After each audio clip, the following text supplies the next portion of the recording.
అవగాహన లేక బైక్ రేసులు చేయడము, కేకలు వేయడము, కొంత అనుకోని పనులు చేస్తుంటారు. దయచేసి ఈరోజు రేపు మనకు టైం ఉంది కాబట్టి అన్ని మసీదుల్లో కూడా మీరు అనౌన్స్ చేయండి.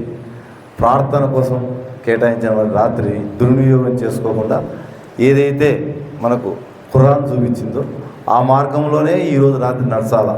అంతేగాని రైస్ చేయడము, సైలెన్సర్లు తీసి బండి తీయడం, అసలు ఇస్లాం అంటేనే ఇతరులను బాధ పెట్టుకుని ఉండేది.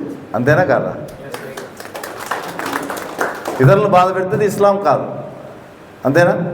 అందరూ బాగుండాలని కోరుకునేది ఇస్లాం. అందరి క్షేమం కోసమే ఇస్లాం.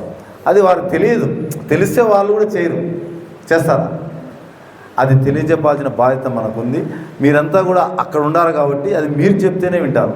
మేము చెప్తే వినేదానికంటే ఒక ప్రేయర్ అప్పుడు కానీ లేకపోతే ఏదైనా సాయంత్రం పూట కానీ అందరికీ తెలియజెప్తే, కాదు సార్ మీరు కూడా ఒక సర్క్యులర్ ఇచ్చేస్తే ఈ సందర్భంగా యూత్ అంతా కూడా, ఎందుకంటే అట్లా పోయినందువల్ల వారి కుటుంబానికే నష్టం. ఏదైనా పడడం కానీ ఆ వేగంలో వేరే వాళ్ళు పోయి వేరే వాళ్ళకి కొట్టడం కానీ చేస్తే అది మనకు తిరిగి తెచ్చుకోలేము.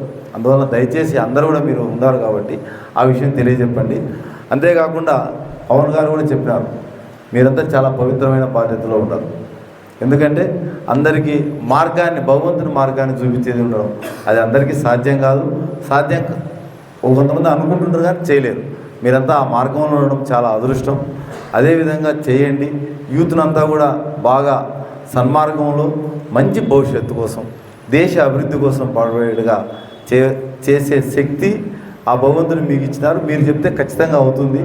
యూత్నంతా కూడా మంచి యువకులుగా, కుటుంబానికి, సమాజానికి, దేశానికి పనికొచ్చే యువకులుగా మారుస్తారని మీ బోధన ద్వారా కోరుకుంటూ ఇటువంటి కార్యక్రమాన్ని చేపట్టినందుకు మన్నన్ సాబు గారికి